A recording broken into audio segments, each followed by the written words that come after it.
በፍቅሩ ልቤ ተነክቶ ሌላውን ናቀ በኢየሱስ ረክቶ በመከረኝ ቃል በሱ ጸንቼ ዘና ብያለሁ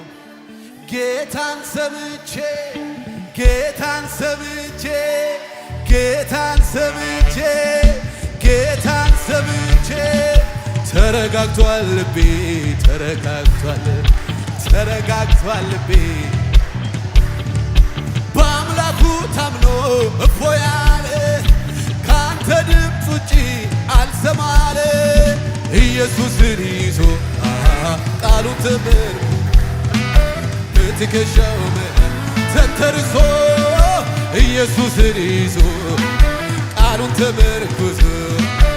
የተረጋጋ ሰው ብቻ እስኪ